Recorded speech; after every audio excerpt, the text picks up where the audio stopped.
नारद कर उपदेश सुनि रामा, कहु बस हो किसु के सिया रामा। मंगल भवन या मंगल हारी जो दशरथ अजय। प्रिय भक्तों, जय जय सीताराम जी की। आप श्रवण कर रहे हैं रामचरितमानस से बालकांड दोहा क्रमांक 77 से आगे अर्थ सहित। श्री पार्वती जी का ये वचन सुनकर गण हंसे और बोले कि तुम्हारा शरीर पहाड़ से उत्पन्न हुआ है, कहो तो भला श्री नारद जी का उपदेश सुनकर किसका घर बसा है। अरे दक्ष सुतन उपदेश ही जाई, तिन कर भवन न देखाई। चित्र केतु कर घरों ने घाला, कनक सुख कर बिनु पुण्य सुहाला। नारद जी ने दक्ष प्रजापति के पुत्रों को उपदेश दिया तो उन्होंने आकर फिर घर का दर्शन नहीं किया। फिर चित्रकेतु ने के घर को भी इन्होंने ही नष्ट किया और यही हाल हिरण्यकश्यप का किया। अरे नारद सिके न जे सुनहि नर नारी, अवश्य होए तज भवन भिकारी।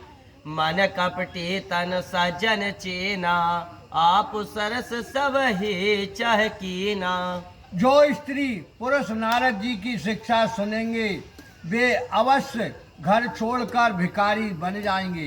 देखने में शरीर से सज्जन है किंतु उनका मन कपटी है, सबको अपने ही समान भिखारी कर देना चाहते हैं। कौन बोल रहा अरे है? कौन बोल रहा है? जो कौन बोल ऋषि। अच्छा। सप्तऋषि। अरे तेहि के बचन विश्वासा, तुम चाया हो पति सहज उतासा। निर्गुण नीलज कुपेश कपाली, अकुल अगेह दिगंबर व्याली। उनके वचनों का विश्वास मानकर तुम ऐसा स्वाभाविक उदासीन को अपना पति बनाना चाहती हो कि जो निर्गुण निलज बुरे वेश वाला कुलहीन दिगंबर और सर्पों का आभूषण धारण करने वाला है। अरे कहु कवन सुके असवर पाए, भल बुलाहु ठग के बोराए। पंच कहे शिव सती विवाही, पुण्य अब डेर मारा यही ताही। कहो तो सही ऐसा वर पाने से क्या सुख होगा। ठग के कावे में आकर भले भूली हो। पंच कहते हैं कि शिव जी ने सती को बिहाया था किंतु उस पर कैसा झूठा सच्चा अपवाद लगाकर दक्ष के यज्ञ में भेजकर मरवा दिया। और अब सुख सोबत सोच नहीं रामा, भीख मांग भव खाई सिया रामा। सहज का कहने के भवन रामा, कबहु किनार कटाई सिया रामा। मंगल भवन या मंगल हारी, ध्रुव सुदशरथ अजर बिहारी। महावीर बिन बहु हनुमाना, राम जासु जसु आप बखाना। अब सुख पूर्वक सोते हैं, कोई चिंता नहीं है। भोजन के लिए संसार में भीख मांग लेते हैं। तब ऐसे अकेले स्वभाव से रहने वाले के गृह में क्या स्त्री ठहर सकती है। अरे आज हो मानो जय सीताराम जी की। आप श्रवण कर रहे हैं रामचरितमानस से बालकांड दोहा क्रमांक 78 से आगे अर्थ सहित। अति सुंदर सुचि सुकत सुशीला, गावहि वेद जासु जस लीला। तो तुम अब भी मेरा कहना मानो। हम तुम्हारे अच्छे वर का विचार किए हैं। वह वर अत्यंत सुंदर पवित्र सुख देने वाला और सुशील है, जिसके यश और लीला को वेद गाते हैं। हर दूषण रहत सकल गुण राशि, श्रीपति पूर्व कुंठ निवासी। अशुभर तुम्हें मिलाया हुआनी, सुनत बहस का है बचन भवानी। वे दोष रहित समस्त गुणों के समूह श्री लक्ष्मीपति वैकुंठ में वास करने वाले हैं।